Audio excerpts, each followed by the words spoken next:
Good afternoon to those following online, as well as those that will be following the recording later on. My name is Stamatis Ivritos. I'm a project advisor with a clean energy transition team at CENEA, and I would like to warmly welcome you at session 4 on policy support, focusing on topics with the short titles, Policy and Products, part of the European Info Day of the Life Clean Energy Transition Call 2024. Please check that you're in the right session, session 4, policy support on the topics policy and products. So the LIFE CET sub-program is very closely reflecting and designed to underpin the most pressing policy priorities at EU level, and is considered, as you heard earlier in the plenary, as the key program for the clean energy policy implementation. The correct transposition and on-the-ground implementation of the Fit for 55 legislation on energy efficiency, energy performance of buildings, and renewable energy, as well as the implementation of the eco-design and energy labeling policy framework, is key to achieve the European Green Deal and repower EU objectives. So in this respect, the topics presented in this session are probably even more relevant than ever before.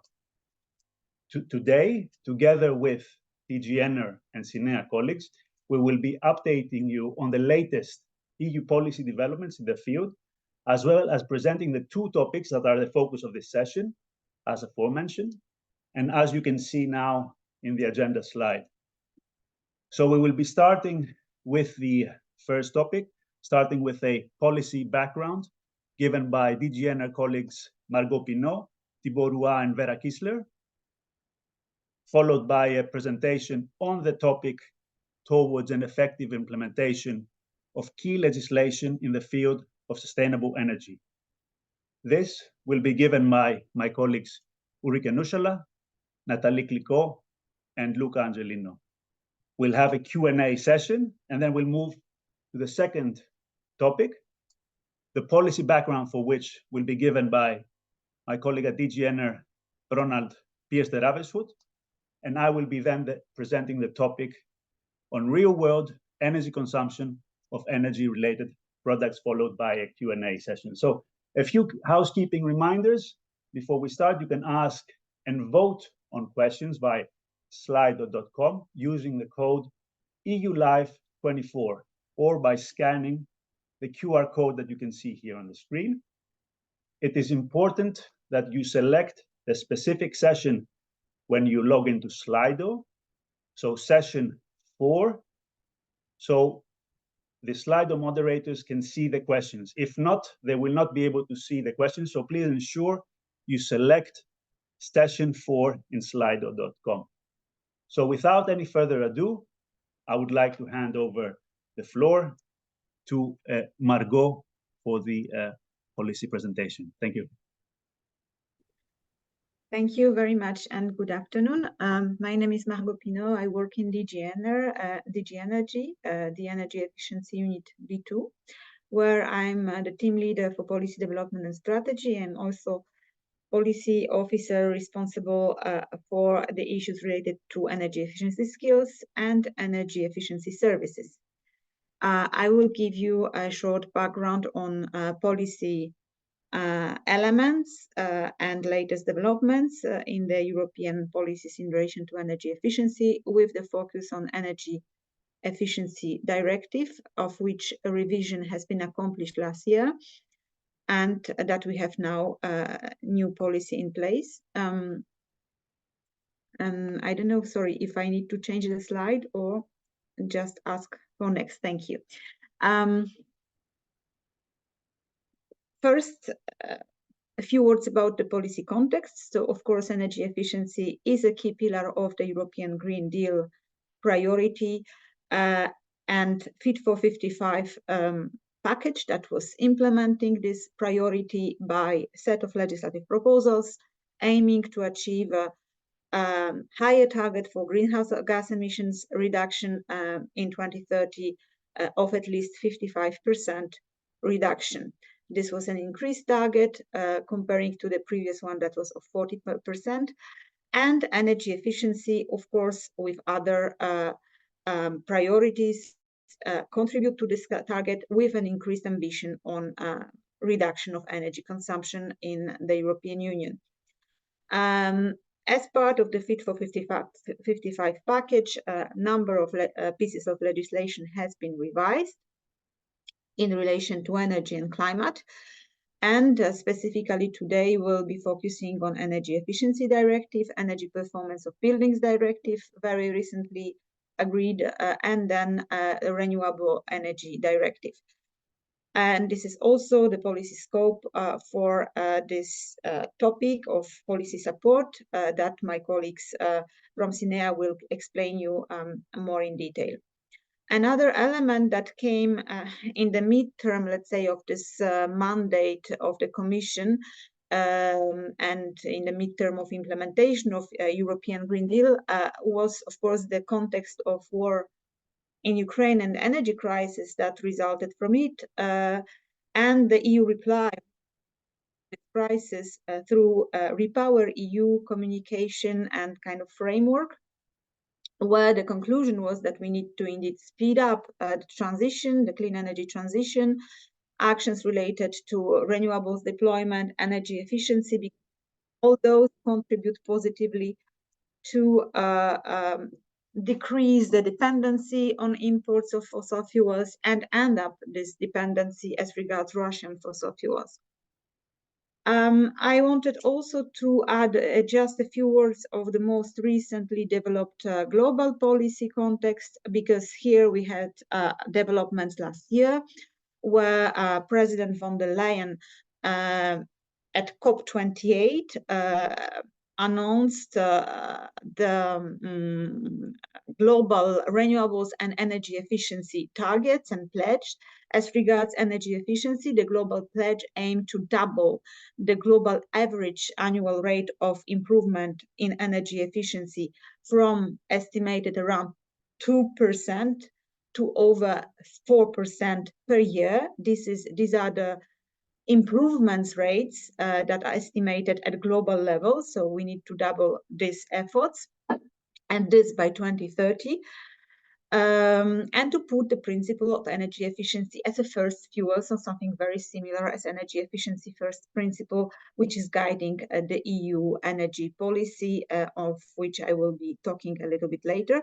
And up to date, we have over 130 countries that endorse the global pledge, and there will be the first global stock take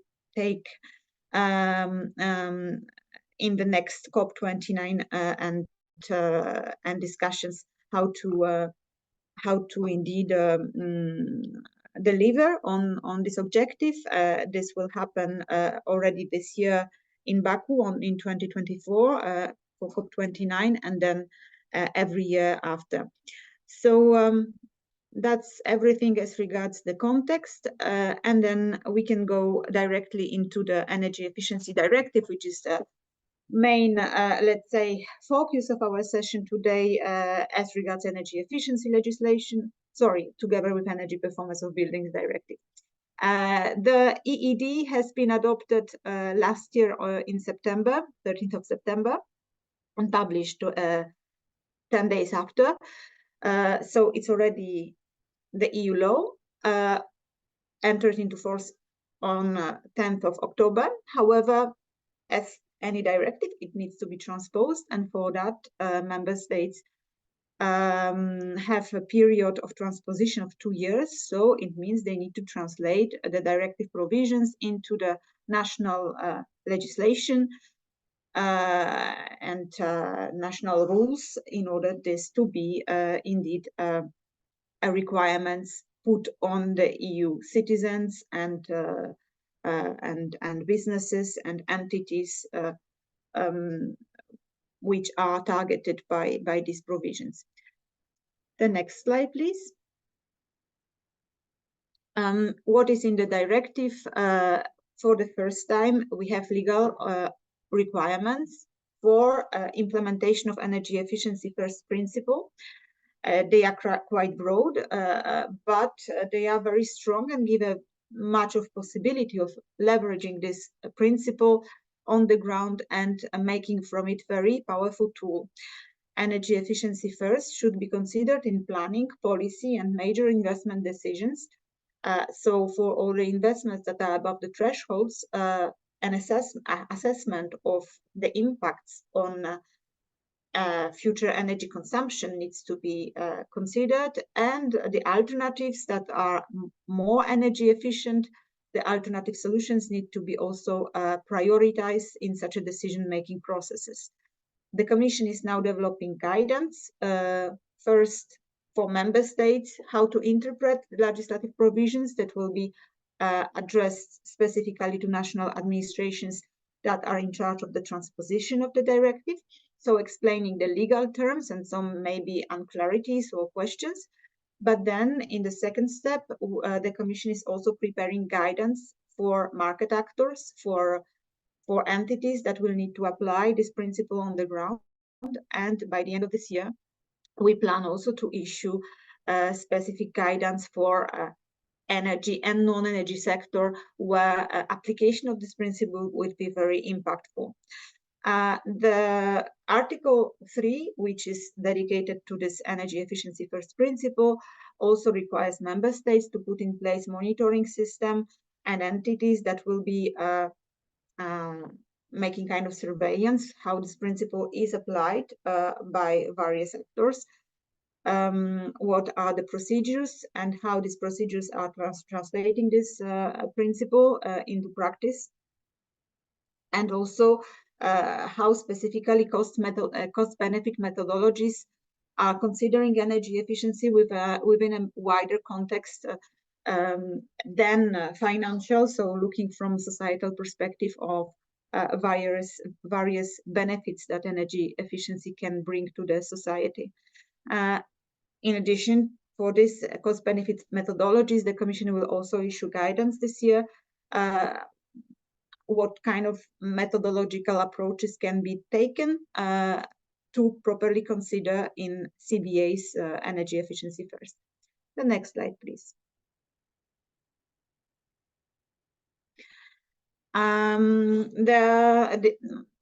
The very important provisions and article in the EED is of course dedicated to the ambition that as a EU we take for and commitment for 2030, and this commitment is expressed in the level of energy consumption that we would like to achieve in that year, and that will be maximum the levels that you can see here for primary and final energy consumption, and which corresponds to the decrease in energy consumption for the EU as a whole by 11.7% comparing to 2020 reference scenario.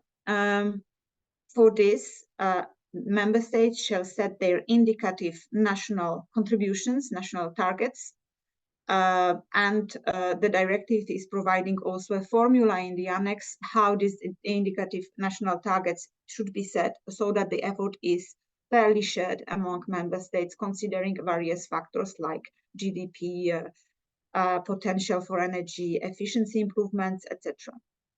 The Commission has a strong governance mechanism after the targets to watch after the targets achievement and close the ambition gap if such a gap was to be created.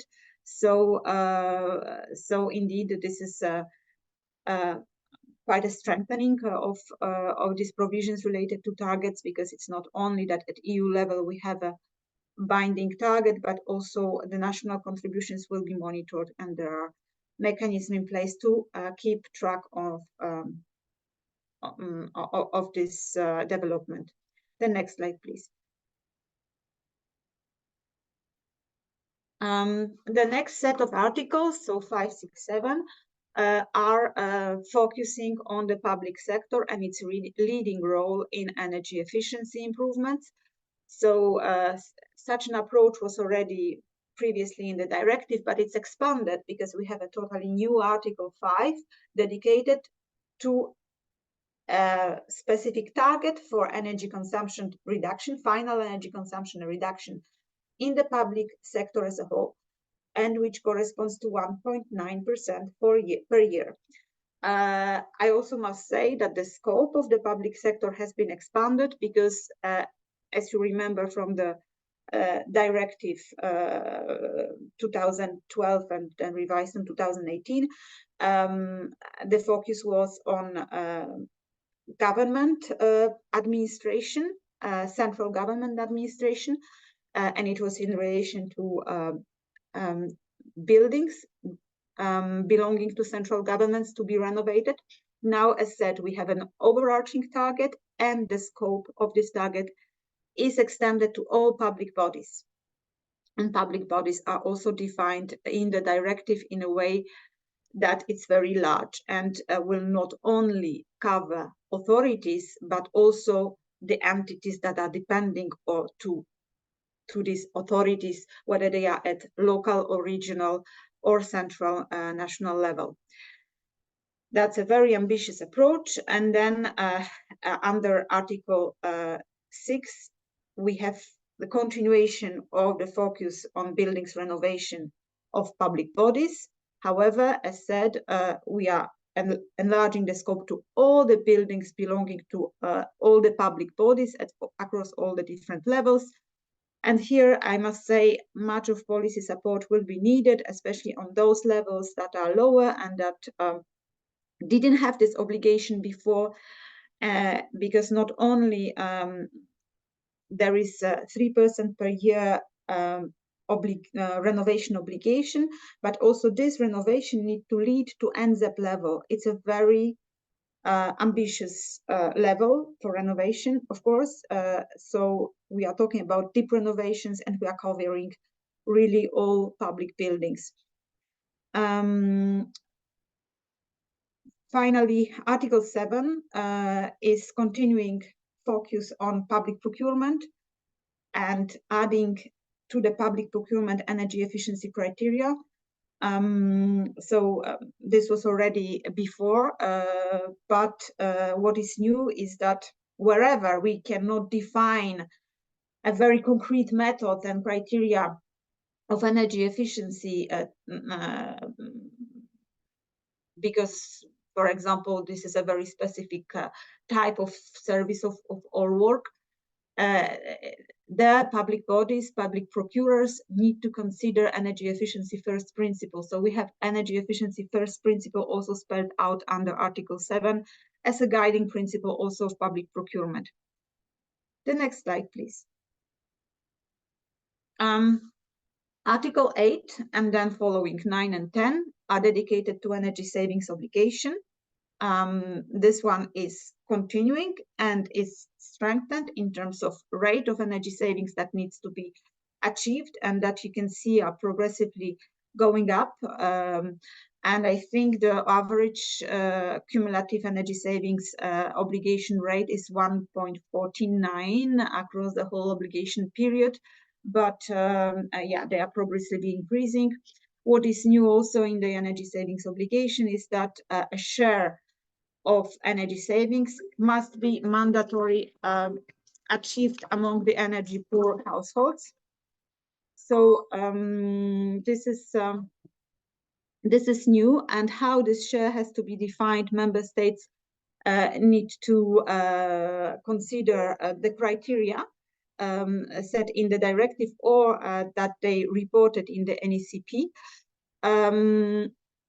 And on this basis, this share is defined, and then part of the savings will need to be addressed within this group of vulnerable and energy poor households. Finally, a new requirement is also to phase out any public policy support to fossil fuels combustion technologies, where we mean that these savings should not be counted anymore for Article 8. It's not a general ban for fossil fuel technologies, but for the purpose specifically for this policy measure, which is energy savings obligation. We do not want to achieve these savings through installation of new equipment or new new technologies burning fossil fuel, because this creates a lock-in effect and long-term effect of locking in with fossil fuels. So in line with the spirit and the philosophy of Fit for 55 package, this is fully logical not to promote any more fossil fuel technologies, even though they could bring some energy savings. Here maybe one more explanation. It does not mean that in the existing equipment, technologies, installations running on fossil fuels, we should not be searching for energy savings. Those are always eligible. So whether this will be programs of behavioral change or buildings insulation or maybe carpooling, if they target the existing fleet, this is not a problem. What we would like to avoid is to replacing old fossil fuel technology by a new fossil fuel technology. The next slide, please. Articles 11 and 12 are focusing on industry and services, specifically data centers, as regards Article 12. Article 11 is continuing the approach already present in the previous directive of running energy audits. However, the scope of the obliged industries is defined differently. It's defined based on their annual energy consumption and not of their size. So there is threshold of 10 terajoules of annual energy consumption, which qualifies such an enterprises to run the energy audit, mandatory energy audit. And then we have the threshold of 85 terajoules that is qualifying a company for putting in place energy management system. The results of energy audit need to be included in the action plan that is endorsed in somehow by the company, and that will be hopefully implemented. So that's the requirement of the directive. And then we have also some links with ETS and free allowances allocation, where we make a more stringent rules as regards implementation of these actions. Article 12 is a new article expanding previously proposed provision on data centers to a fully scoped article, where the ultimate aim is to put in place in EU kind of rating system of energy performance of data centers, but it's not directly done in this article. First, we will be gathering the data because it's a new domain where also we don't have much of visibility, and it's very dynamic sector, as you know. So for the moment, the article is obliging owners and operators of data centers at on EU territory with a power demand above the threshold to report data on their performance of energy performance, so the energy consumption and other data, to see how do they operate, how performantly they operate. And when we will have the clear picture, the Commission will go on with probably by a delegated act with proposing some new provisions on this sector in terms of transparency of labeling scheme or something like this, to show what are to disclose the energy consumption to the external world. The next slide, please, is dedicated to heating and cooling. We have two articles, one generally talking about heating and cooling planning and bringing this planning at the local level. Previously, there was a focus at national level to do the comprehensive assessment of heating and cooling and include them in, I mean, now this assessment should be also part of the NECPs, and NECPs, so National Energy and Climate Plans process and the governance, energy governance process. So at national level, that's how it will be done. However, what is very important for heat is to tackle this challenge at local level, because that's a very local issue. And therefore, for all municipalities that are above 45,000 inhabitants, those municipalities will need to prepare local heating and cooling plans and see what are the opportunities for waste heat recovery, for cogeneration, how to bring demand and supply more closely together, and to avoid, of course, wastage of thermal energy, which for the moment is quite high. Article 26 is dedicated to district heating and is defining efficient district heating and cooling, as the sector as well will need to decarbonize. And the definition is setting thresholds for the share of renewable heat, for the share of waste heat that needs to be progressively increased in the full supply of heat in such installations of district heating, and progressively decreasing also other, fossil fuel-based supply of heat. Towards the total decarbonization of the sector, where in 2050 it should be running only based on renewable heat always heat in its entirety. I think this is all. Could you please move to the next slide? Yes, indeed, that's everything from my side. Thank you very much for your attention, and I wish you a fruitful session.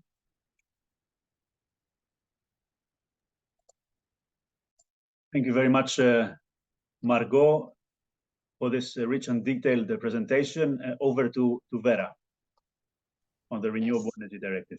Yes, good afternoon. My name is Vera Kissler. I work in the Renewables Unit in DG Ener.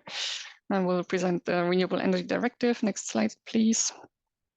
So as Margot mentioned, the Fit for 55 and the Repower EU led to broad revision of our energy legislation, and also the Renewable Energy Directive was revised. It was adopted in October last year and entered into force in November. And so now we have a new target for 2030 for the renewable energy share in the final energy mix, which is 42.5% is a binding target, with the additional aspiration to go to 45%.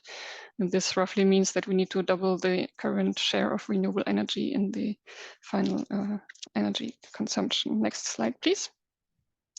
Besides targets, we also have measures in this directive. I circled here the ones which are relevant for the call we are talking about today. So the administrative procedures or permit granting procedures, where we have strengthened the measures with the revision of the Renewable Energy Directive, and the measures on self-consumption and energy communities, which have not changed, but there are still some implementation challenges. The next slide shows the different challenges or barriers affecting permit granting procedures. I will skip it and go directly to the next one in the interest of time, where we talk about the solutions and the measures taken at EU level, partly through the directive and also an emergency regulation, and partly through non-legislative measures, recommendations, and exchange of good practices. And I want to highlight in particular the topic of improving internal coordination, where we have the single contact points, which have already been introduced in the previous version of the directive, but now these contact points have additional obligations. So they are there to guide the applicants through the procedure, to provide a manual of procedures to applicants, but now also to guide them through environmental assessments, to ensure that the deadlines are fulfilled, and to ensure that the permit granting procedures become fully digital. So a very important role, and therefore also in the focus of the call. And we can maybe go directly to the last slide I wanted to present, because renewables acceleration areas are also a new concept in the revised directive. So member states will need to first map all the national territory for mapping the areas which can contribute to achieving their renewables target. And then they need to designate areas which are particularly suitable, where certain renewables technologies can be deployed without major environmental impacts, and assess these areas on a strategic level so that individual projects do not need to undergo an individual environmental assessment anymore. So member states are now implementing this new concept, And it's also in the scope of the call. Therefore, I wanted to briefly explain this. And with this, I hand over to my next colleague.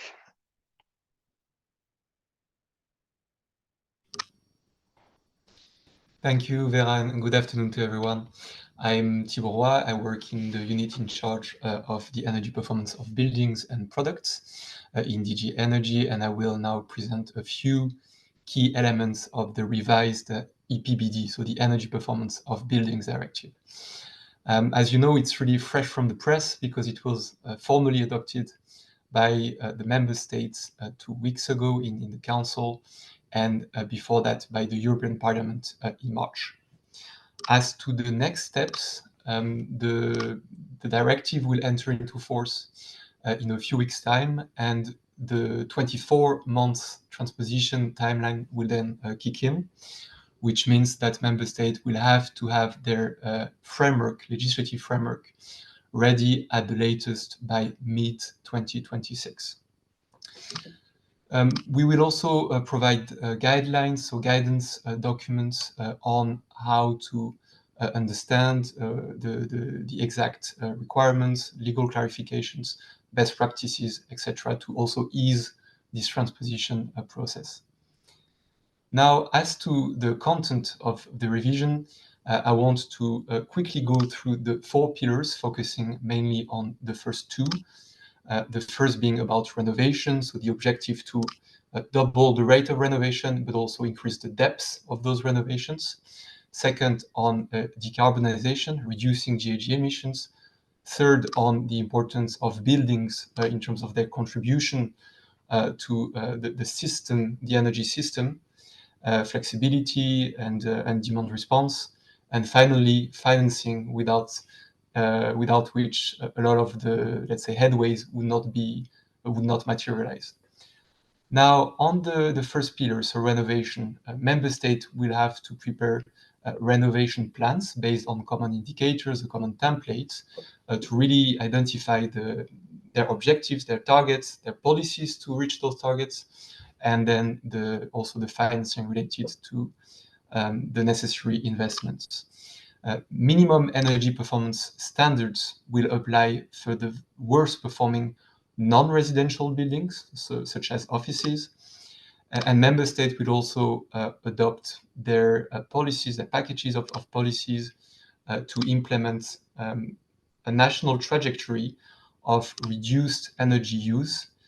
So in the residential building stock, meaning homes, by 2030 and 2035, and that could include financing, information tools, but also national minimum energy performance standards. The energy performance certificate, so EPC's framework, is also overall reinforced with more trigger points for issuing those EPCs, a common letter system from A to G, and also common criteria that will have to be made part of every EPC throughout the EU. Finally, renovation passports will be a tool for which member states will adopt a national framework to allow building owners who are interested to access this tool and plan a deeper and possibly a staged deeper renovation. On the second pillar, on decarbonization, the new metric for new buildings will be the zero emission buildings metric, to replace progressively the nearly zero energy building metric. And what that means in short is that those new buildings will not cause any on-site emissions from fossil fuels, and will also rely on national maximum energy use thresholds. There are also provisions on the calculation, disclosure, and also at national level, maximum limits in terms of emission throughout the life cycle of the buildings. Also provisions on the progressive deployment of solar energy in and on buildings, and in parallel to that, provisions on the phase out of fossil fuel, starting with the subsidies to such fossil fuel using boilers, and then overall national policies. On the third and fourth pillar, I won't delve too much into that now for the sake of time. what is important really is to keep in mind those provisions which will allow buildings to bring this flexibility into the overall energy system in terms of demand and supply of energy, linked also to the electric vehicles and bicycles, pre-cabling and cabling, the national database on the energy performance of buildings to be fed also into the EU database, provisions also on indoor air quality and the smart readiness of buildings, and then the obligation for member states to have one-stop shops throughout their national territory on the energy performance of buildings, and to have an appropriate financing framework to underpin this transition. I stop here. Thank you very much, and have a good session. Thank you very much, Vera and Thibaut, for these comprehensive presentations. In the interest of time, I hand over to my colleague Nathalie for the topic presentation. Nathalie, the floor is yours. Yes, hello. Good afternoon, everyone. I'm Nathalie Clicquot. I'm project advisor at CINEA. And let's dive directly into the topic of the day, which is to present the Life Call 2024 and the policy topic, which long name is towards an effective implementation of key legislation in the field of sustainable energy. Next slide. Just to recall the basics, you may have heard them already this morning, but we're talking about in the LIFE program a type of action which is called other grounds, which benefits from 95% EU funding. Where we have for this topic an indicative budget of 6 million euro. To be eligible, the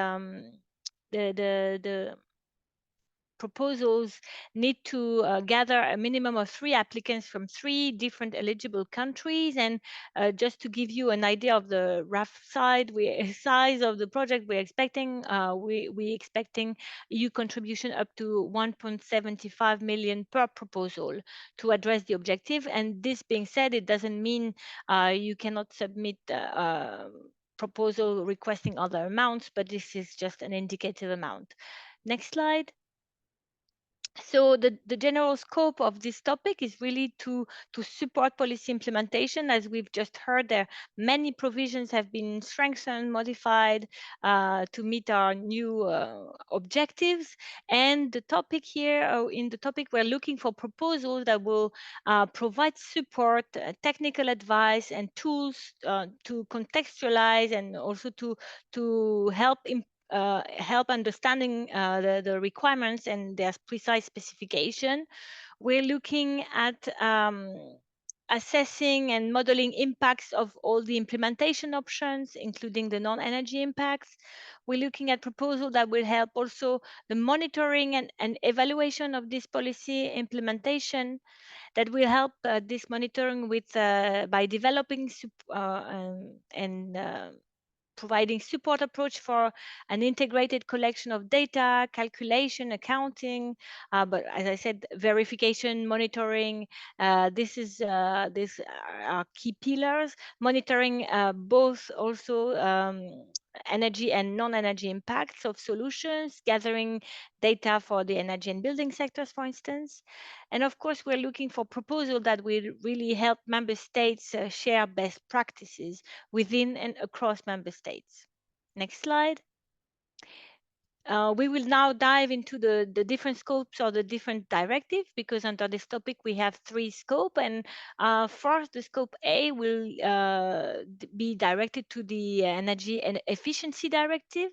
As we've just heard, some provisions have been strengthened, and here we will be looking more specifically at proposals that are targeting these provisions that are new or reinforced.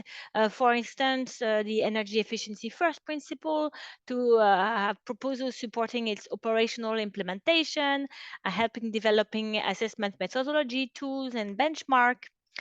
We will be looking at proposals that are supporting the new energy efficiency targets, including methods to collect or integrate source of data, forecast trends, or evaluate policies and measures. More specifically, also on energy saving obligations and energy efficiency obligation schemes, we will be looking at proposals that are supporting the design or implementation, again, calculation, evaluation of measures. We will also call for proposal that look more specifically at energy services and support for establishing standard contracts or quality control schemes. And of course, as you've heard, the public sector will have a key role.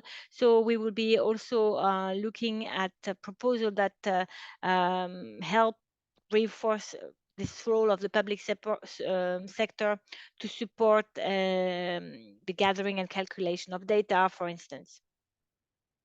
Next slide. I think I'm handing over to Luca. Yes, thank you, Natalie. So this slide depicts a little bit and try to capture the most important elements of Scope B. Scope B being support for the implementation of the Renewable Energy Directive, as it read, supporting public authorities in charge of transposition and implementation of the directive. And let me already start by clarifying a few terms here. By Renewable Energy Directive, we encourage you to refer to Directive 2018/2001 as amended by the directive adopted last year, 2023/2413. And I will mention a few specific articles later on. Public authorities in charge of transposition and implementation, that really means that the indispensable level which needs to be targeted is the national level. And of course, and as I will be mentioning later, in certain cases, there is a need to go to the regional and to the local levels. But once again, the national level, we believe it's an indispensable level to be addressed. Transposition and implementation. Implementation can take various forms. It can involve the development of national legislation or regulations, but also other measures, for example, plans. So we also want to take into account that we're talking about development, but also can take into account the possible monitoring of the implementation or the evaluation of certain measures. That being said, unlike the last year, for this specific call under Scope B, we ask applicants to address only one of the three areas which have been identified as being the priority areas for intervention. These being, first of all, the provisions related to permit granting process. And we're talking about Article 15, as well as Article 16, 16A, 16B, 16C. So it involves also repowering 16D and 16E of the Renewable Energy Directive. And we expect the developments or actions to develop jointly new tools for sharing best practices, training programs, for speeding up and streamlining permitting procedures. And a very important element is that we expect these to take place through a community of practitioners composed of civil servants in charge of the permitting process. So we believe that this is a key element. Not necessarily we believe that we can have in the consortia already all or many or several of these competent authorities, but we believe that there is a need for applicants to convincingly demonstrate the interest of those target groups to be a part in the action. The second area relates to provisions concerning the development of plans designating renewables acceleration areas. This is specifically Article 15C of the Renewable Energy Directive. Here, by February 2026, member states are expected to ensure that the competent authorities come up with plans designating renewables acceleration areas. And we expect support to be given through this point for one or more broad types of renewable energy sources. On the topic text, you will find a few examples of those renewable energy sources. Just to be clear, this does not include plans for the production of renewable hydrogen. And we will explain in the FAQs also, and providing legal details of why this is not the case. The third area concerning renewable self-consumption, and most particularly Article 21 of the Renewable Energy Directive, it involves, and here we expect support again to member states and to the relevant authorities on the update, the monitoring, the evaluation of the implementation of what are the requirements from the directive to member states, and then to also regional and local authorities to develop enabling frameworks for the development of renewable self-consumption across the EU. And we want especially some focus on what are the provisions set out in Article 21.4 on energy sharing by renewable self-consumers in the same buildings or multi-apartment blocks within wider geographical locations, and also measures to promote this in cooperation with all the most important stakeholders. So once again, to sum up, we expect actions to address one of these three areas exclusively. There are possibilities for synergies, of course. So other elements can still be covered if these are duly justified. And when it comes to the expected impacts, these are common for the three scopes. So for these, I will ask my colleague Ulrike to take the floor and to complement and complete this presentation. Thank you for your attention. Many thanks, Luca. So I have the last part within this policy topic. So we had scope A, we had scope B on renewables. Now we have scope C, and scope C is the one that provides support to actions supporting the implementation of the Energy Performance of Buildings Directive. And you see on the slide that we have three focal areas, one related to instruments supporting the energy performance of buildings, one more related to climate neutrality of the building stock, and a third one relating to information tools and buildings data. Of course, all these areas interlinks, but this is the way we have clustered it. So to be a bit more specific, under the first focal area, we want to support actions to enhance the effectiveness and coherence of instruments for better energy performance of buildings, which could mean, for example, on the one hand, minimum energy performance standards, which have been established through the recast for non-residential buildings. These could be actions to support the development of standards at the member state level, of monitoring tools, but also the enabling frameworks that would accompany the introduction of these maps, but also any other measures to address the worst performing buildings as part of the national building renovation plans. I mean, the keyword is Article 9 here. But also as regards minimum energy performance requirements, so not standards, but requirements, and in direction of zero emission buildings, then we would support actions that help update calculations of the cost optimality methodologies, and that could also include the updating of the existing software. Under the second focal area, we would want to support actions that support the transition to climate neutral building stock, notably. As regards ZEBs, so zero emission buildings, this could mean, for example, support for defining the benchmarks and refining the overall concept against the background of the national context. For instance, by identifying criteria, thresholds, and any other parameter and framework condition that are relevant for this definition and for the implementation of the ZEB standards at national level. And that would apply both for new and existing buildings. And as regards the global warming potential, this could be support for setting up and implementation of life cycle calculations, but always with a view to European framework, and thus seeking to replicate most effective practices and helping integrate the calculations in national policy frameworks and fostering the cross-policy exchanges.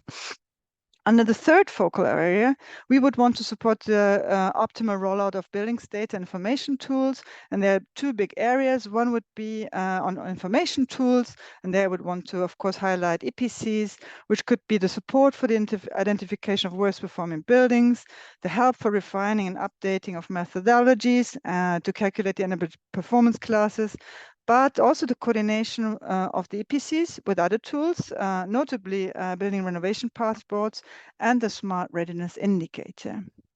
And then the other one is the buildings data. There we would want to have actions that address, for example, methodologies to collect and aggregate, integrate and report data, but it could also mean data governance at a higher level. It could mean support for the establishment of national databases. And that could include also support for national authorities to collect data from different sources and to provide consistent data to the EU Building Stock Observatory. That is a good hook to also to mention that under the buildings topic, Betareno, we also have a scope that is specifically about buildings data. So if you want to work with buildings data, please have a look also under Betareno that has, of course, a different perspective, but that also has an area addressing buildings data. Next slide, please. On the impacts, these are the impacts for the whole topic, so not only for Scope C. The overall topic would aim to contribute to an increased understanding and knowledge in public administrations and a more effective, consistent implementation of the provisions in the legislation, including a better planning and also ex post evaluation of measures, well, also ex ante maybe, to overall an improved data quality and monitoring, and an improved understanding of the potentials and the barriers. And since you need also indicators to measure these kind of impacts, we have established some for this topic. I'm not going to read them all to you, but it could be, for example, one of the key indicators is the number of public authorities with increased capacities and a better access to information and data, but also public authorities and stakeholders using the tools and the resources, the information and data that the activity elaborates, but also the number of policy measures, implementing acts and related documents that are being improved by the activity. So I stop here and listing them, but just to mention again, and I might be repeating myself over the different sessions, but what is really important, we are not looking after numbers of pure deliverables. This is absolutely not what we want. We want to have evidence of the use of whatever you develop, whether it's tools or information or methodologies or approaches. So we don't need a number for so and so many tools developed, but we want to have evidence on who and how many and who organizations and public authorities have used the results of your projects. I think there might be another slide on, voila, project examples. This is also something I would really like to highlight. Because we have been selecting quite some projects for the last evaluation. So please take a good look of what is already there. The projects that you see on the slide are just a small selection of those. And we have also then new upcoming ones, but that are now under ground preparation, but you should really make sure that you don't overlap with what is being there. You can, if you don't have the slides, the links should be active. Take a good look at these, please. And I'm done. Thank you very much, colleagues. We can now proceed to the Q&A session for this topic. I would ask for the Slido questions to be presented, please. I will take one question in the interest of time. So if we can please show the questions on Slido. Very well, thank you. So how are the local heating and cooling plans linked to the comprehensive assessment under Article 14 of the EED? And maybe we can couple it with the second one. Do the local heating and cooling plans need to be aligned with regional strategies? Margot, I see you have your camera already. The floor is yours. Very briefly, please, so we can continue. Thank you. Thank you. I think, yeah, that the whole difficulty is to make all of this planning well linked, interlinked, and the aim of putting this bottom-up planning and strategy drafting is that it informs the comprehensive assessment at national level. On the other hand, what the comprehensive assessment identified as a potential will need to be confirmed at local level. So the third question is that, I mean, this is for CENEA colleagues, but I think that from the policy perspective, indeed, it's very important that local, regional, and national levels cooperate to align this planning exercise. The directive is giving a clear indication how the local and regional plans need to be done, what type of information should be included. So basically the same scope and information and data as the comprehensive assessment need to be included in the local heating and cooling plans, articulated to the specific local conditions, of course. So basically identifying the potential for district heating, low temperature district heating readiness, high efficiency cogeneration, which I mentioned before, waste heat recovery. So where are the potential sources of waste heat that have the potential to be recovered and reused in district heating, renewable energy in heating and cooling in the particular areas, because this is very changeable. In some areas you can have geothermal, in other solar thermal, so depends. And all of this needs to indeed add up at regional and then national level. However, the plan needs to be done at local level. All of the strategies of implementation of this potential need to take into account energy efficiency first principle. So that's under point B. Means that we'll be not running for building an infrastructure and investment that where there is a better alternative by decreasing the demand. So that needs to be the first approach. So basically looking at the demand side and see how to decrease the demand for heat by insulating buildings, by smart management, and yes, and a better adjustment of the demand. We also have in the directive interlinkages between networks and grids, and I'm trying to find, but I think that the plans also need to in somehow look at the local infrastructure, energy infrastructure in general, and take into account the relevant existing energy infrastructure. And here, this is kind of interlinkage to RED, because in RED, Article 26.6 maybe, and this Vera can maybe confirm, there is also a request for identifying the district heating potential to be kind of flexibility source potentially for at local level. So many nice interlinkages at this local level can be identified and put in place. And of course, local and regional administrative units need to cooperate, especially that wherever there are common needs for several smaller communities, they need to be brought together. And also this can be done within the context of energy communities. So this is another link to RED directive and looking at this concept of citizens-led initiatives.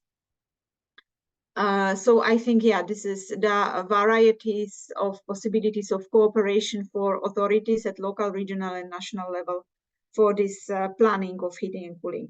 Thank you. Thank you, Margot.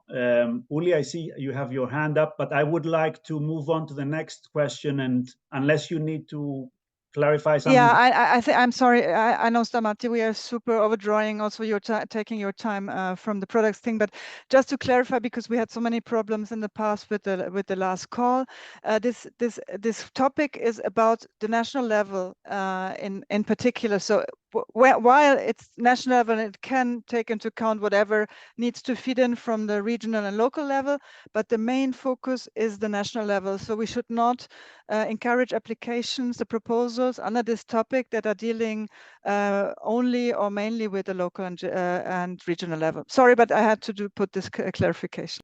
Thank you, Uli. And for any remaining questions or any further questions, please send them to the mailbox you saw in the previous PowerPoint presentation. We can now move to the second topic. I see Ronald as camera is already on. So Ronald, the floor is yours for the policy background. Thank you. Thank you, Stamatis. I am Ronald Pierce from DG Energy, part of the energy efficiency of buildings and products unit. And I will introduce you to eco-design and energy labeling, which are essential policy instruments in view to improve the energy efficiency of products.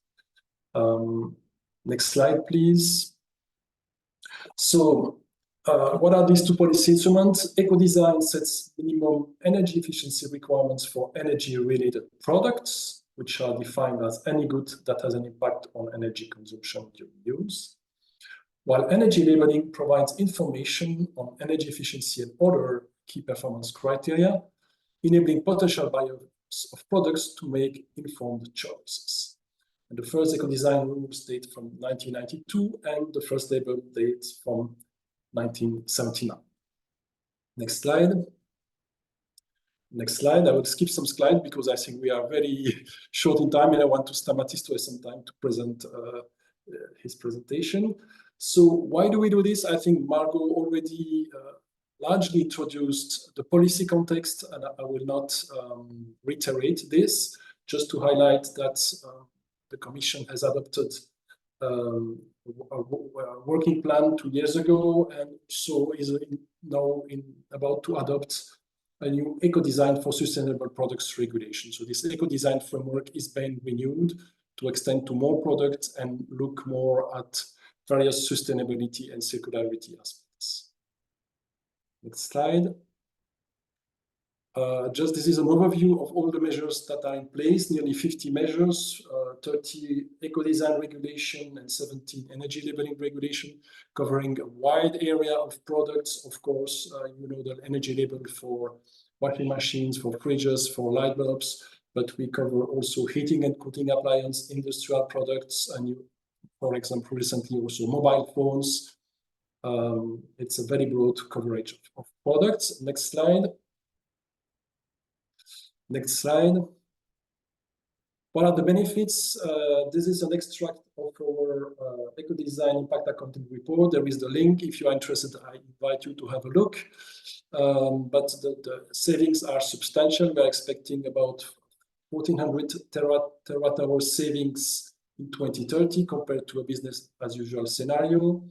About 140 megaton of CO2 equivalent savings also very importantly, also savings in end user expenditures on the energy bills, about 150 billion saved by end users, and also some additional business revenues for industry. So huge considerable benefits. Next slide. And here are some examples. For example, for space heaters, we went from 46% energy efficiency in 1990 to 65% efficiency in 2020. Similar for washing machines. The use for washing machines was about 350 kilowatts per year in 1990, down to 96 in 2020. These are just examples. Next slide, please. And now the core of the topic of today is about measurement and calculation methods. We need harmonized methods to determine the efficiency of these products. These are often described in harmonized standard. And there is a kind of trade-off between standardized methods and methods that represent real life. Our methods must be reliable, accurate, reproducible, which means that testing must take place in standardized conditions, and that some hypothesis has to be made about standard consumer behavior. However, it's also important to have measures that represent real life, but there is a great variability in way customers use these products in real life, and also a difficulty to assess what is the real life behavior because of this variety, and because of course we don't necessarily have the information. So there is a need to get practical insight on how appliances are used by consumers and what is their actual energy use. I think this will be developed further now by Stamatis. Thank you. Thank you very much, Ronald, for this swift and to the point presentation. If we can move to the PowerPoint on the topic, real-world energy consumption of energy-related products. I think it's still loading the presentation. In the meantime, any questions, you can use slido.com for EU Live 24. So moving to the next slide, the European Court of Auditors in the next slide, in their eco-design and energy labeling audit report recommendation 2B to the Commission is to assess the scope for evaluating the results of the policy using sample-based methodology to measure actual energy consumption by end users. In the next slide, and as pointed out by Ronald already, and also in the European Court of Auditors audit report, harmonized standards are not always representative of actual energy consumption in real-life conditions, and therefore evaluating the impacts of EU eco-design and energy labeling regulations following these standards can lead to overestimations. Therefore, this topic aims to really understand better the actual impacts of eco-design and energy labeling rules and facilitate the implementation of related test methods that reflect better product use in real life, as Ronald mentioned. In addition, the availability of actual energy consumption data would, on the one hand, inform future reviews of eco-design and energy labeling rules while providing added value for other preparatory studies. And secondly, it would also contribute to improving the eco-design impact accounting model utilized for reporting the impact of these rules. So moving to the scope in the next slide, please. Proposals should implement in situ measurement campaigns in households, and they should take into account the following. Select products simple to measure and relevant for policy making, including displays, household refrigerators, and cooking appliances, considering also their expected overall energy consumption. Proposals should ensure a representative sample and good geographical spread among member states, ideally representing over 70% of EU households, and also consider other aspects depending on the product selected, for example, different climatic zones, socioeconomic or cultural. Proposals should determine the duration based on relevant criteria, including the intrusive character of testing from a household's perspective, the effect of seasonality on products considered, cost benefit, and possibility to rotate monitoring among households.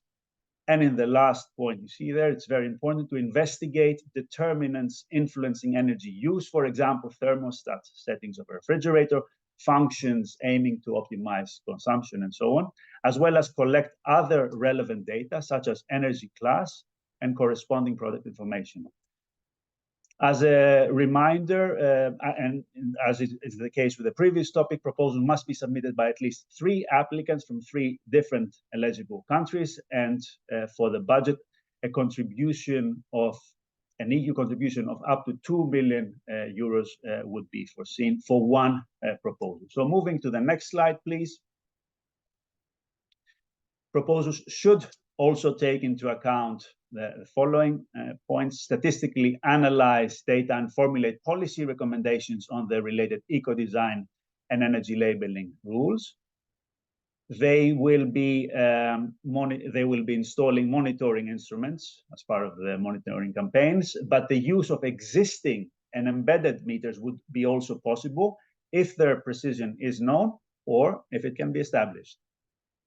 The next point on ensuring household engagement, sufficient household engagement and retention is very important, paying special attention to factors that could influence this engagement and retention, including the type of product selected, for example, plug-in domestic appliances compared to other products that would require expert installation, data protection issues, and so on. In this respect, it's also important to involve all the relevant stakeholders including consumer organizations, either at the European or national level. And linked to this, the consortium needs to have multidisciplinary expertise, including on technical aspects, for example, installing the equipment, ensuring remote accessibility, capacity to tackle on-site issues such as malfunctions and so on, undertaking statistical evaluation, as well as access to experts with technical knowledge on the concerned products, regulations, and harmonized standards, as well as a wider legal framework. Moving on to the next slide, please. The proposals are strongly invited to build on existing resources. And you see here the example of the JRC technical report from 2023 on methods to capture actual energy savings due to the implementation of MEPS under the EU eco-design. Proposals should build on the recommendations, for example, on the sample design with a special focus on statistical representativeness, data acquisition and management, and so on. In the next slide, we have the impacts and indicators. As for the previous topic, we have topic-specific, activity-specific, and common indicators across the Life Clean Energy Transition subprogram. I would just like to point out from this slide that the impact should be quantified for the project duration and for 5 years after the project end, and they should present clearly the starting point and the underlying assumptions and establish a clear link between activity and impacts. Moving to the impact slide, in the next slide, topic-specific indicators on the left. So the topic, the total amount of energy represented by the monitored product categories and the corresponding CO2 equivalent amount. Another indicator, improved information on actual energy consumption available for a range of selected EU household products. Identifying better the determinants of energy consumption for selected products and identifying options for change, for example, requirements, measurement and calculation methods with respect to the eco-design and energy labeling legislation, as well as the related harmonized standards. And on the right, you see the Life CET common indicators that I will not go into. So in the next slide, you will see the functional mailbox that you can send any further questions that we may not have time to answer today. I'd like to thank you for your attention, and I'd like to ask for the Slido to be put on the screen, please, in case there's any questions. While we are doing that, I would also, so I see there is one question. How long should the measurement campaigns last? As mentioned in the PowerPoint presentation, the duration should be based on various aspects which would determine the duration of the measurement campaigns.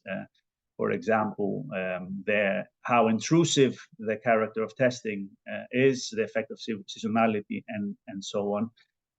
So I would invite the person asking this question to look again at that point in the topic. With that, I would like to, it's now 2:30, I would like to thank all the speakers and participants. Before closing, I would like to remind our participants to fill out the poll that is being launched as I talk, hopefully on slido.com, for your feedback on your overall satisfaction with this session. I'd also like to remind you that the live info days are continuing tomorrow, Friday, with the operating grants calls for NGOs, and also that the recordings will be available soon on the CINEA website. And with that, I'd like to close this session and wish you all the best for those that will be putting forward the proposals, and a good afternoon. Thank you very much. Thank you. Bye. Thank you. Bye-bye.